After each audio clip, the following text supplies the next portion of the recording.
Severe. That's an interesting word. I like that word. I like that. Okay, here it is. Here's the picture we were talking. What in the world is going on here? This personally upsets me because I just said to someone that the Olsen twins were... This is an NBC News Special Report. Here's Savannah Guthrie.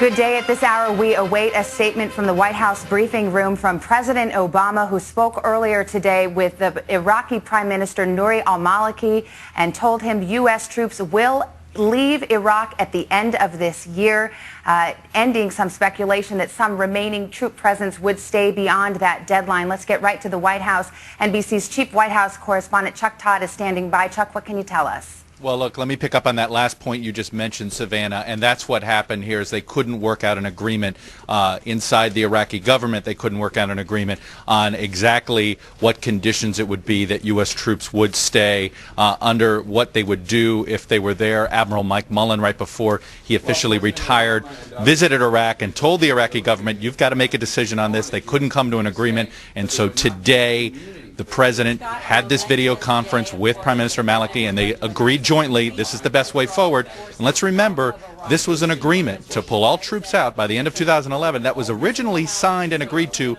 by President Bush in 2008.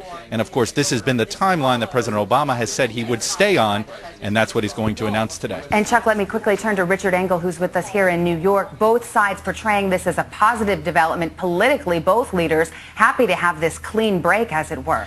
Well, there are significant risks as well. There are 39,000 U.S. troops in Iraq right now. That number is going to go to zero. There was talk that around 2,000 to 3,000 American troops would stay on as trainers after the end of this year.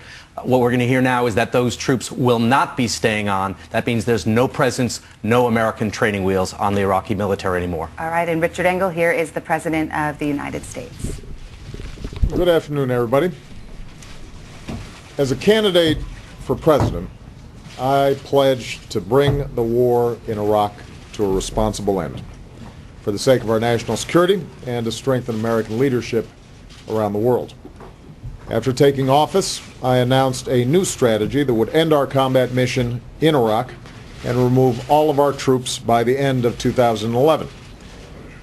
As Commander-in-Chief, ensuring the success of this strategy has been one of my highest national security priorities.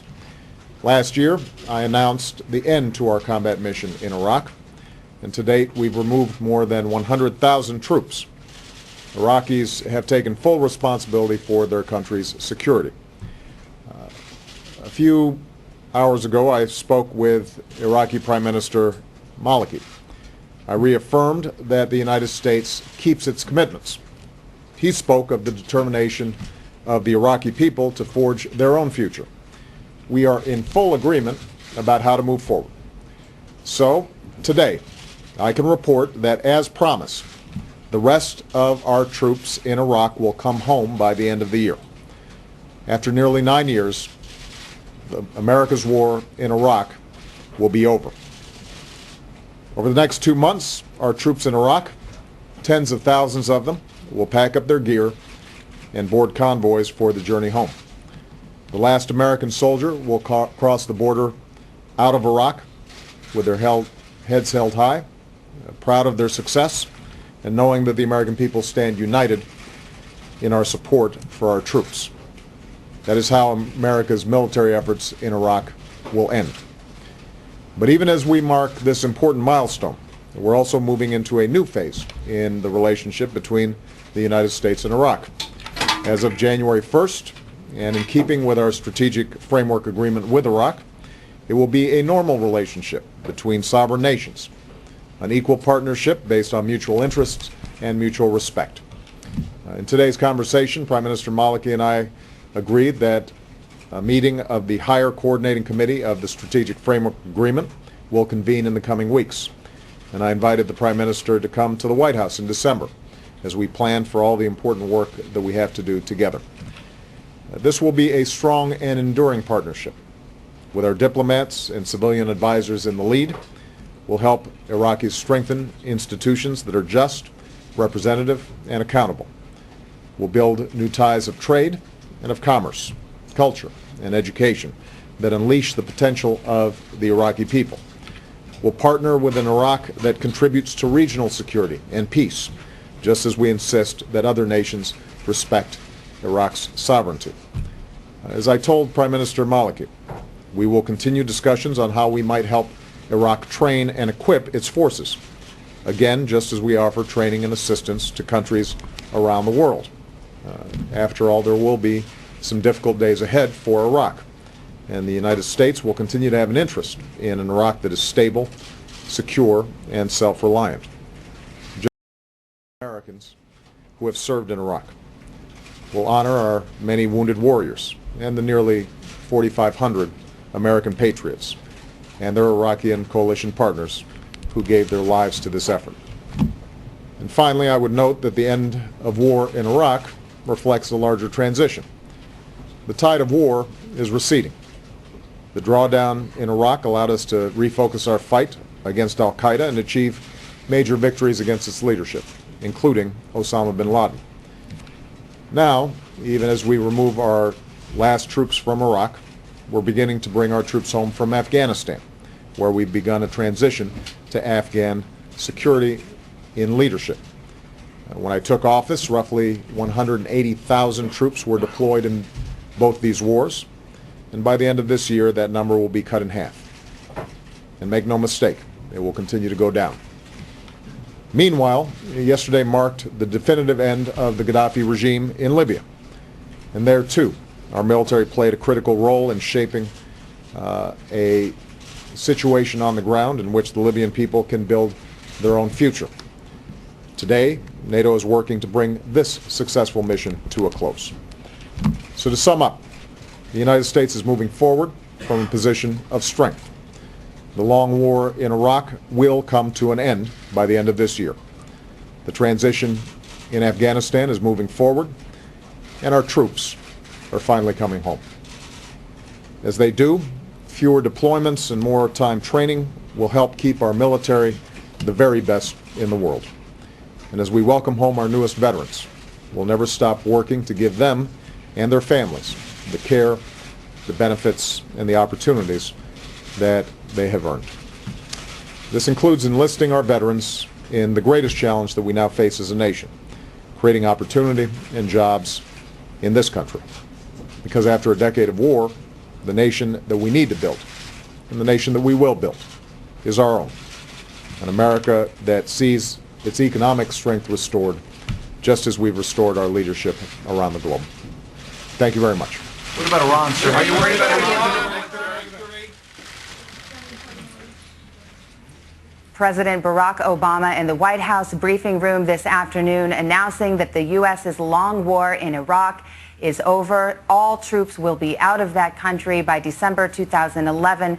This clears up an issue that the U.S. had with the Iraqis. There was a request, a thought for a time that there would be some troop presence, maybe in the neighborhood of about 5,000 troops left after the end of this year. But because the Iraqis would not guarantee legal immunity, legal protections for U.S. troops, the decision was made to pull all troops out. And so this war, which began in March 2003, will truly end by December of 2011. And as the president said, the troops will be home for the holidays. There are about 39,000 troops still in Iraq right now from a height during the surge of 166,000. And the figures that truly matters: total U.S. military killed in Iraq, 4,469, wounded 32,000. And now it's over to the Iraqis. And Richard Engel, my question to you is, the president just said it, the Iraqis will be in charge of their own security. Are they up to it? There are many Iraqis who believe that the government is not up to it. And if you look at what's happening in Iraq now and over the last several months, sectarian attacks, car bombings have all been going up. The Kurdish militant groups operating in northern Iraq have become more aggressive. They recently carried out a major attack inside Turkey, killing Turkish soldiers. The Turkish military is in the midst right now of carrying out an offensive along its border with Iraq and inside Iraq. And this is all with a U.S. military presence. When that military presence goes down to zero, many Iraqis fear that the tensions and fragility of the country will only be intensified. As you said to me a minute ago, the training wheels will truly be off. And Chuck, as I turn to you, senior officials are framing this as something that both countries, frankly, are happy about for political purposes. The president now able to say those seminal words to the U.S., the war is over. Republicans, particularly among the more hawkish Republicans, because you didn't hear him say we won the war in Iraq. You didn't. When you heard the word victories, it was associated with defeats of Al Qaeda and Osama bin Laden and what is going on in that part of this war. And it's that aspect of this, I think, that you could tell the president and his speechwriters chose his words very carefully. We are leaving in a position of strength, he said. It was just walking that line there.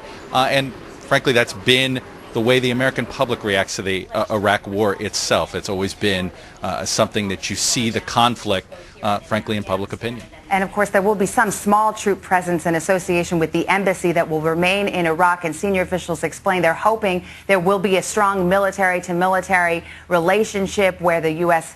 continues to sell arms to Iraq, to train Iraqi soldiers, but a relationship that's closer to the one we have with Egypt now or with Jordan, not this massive troop presence on another country's soil. So to recap the news today, President Obama from the White House briefing room has announced that all U.S. troops currently in Iraq, a number of about 39,000, will be home for the holidays. Continuing coverage throughout the day on MSNBC, MSNBC.com, and full reporting tonight on Nightly News. I'm Savannah Guthrie, NBC News, New York. Joey, take us out, Joey. Hey, Joey. Balls in the air. Oh, big, oh, ow. Kid gets dinged with the big one.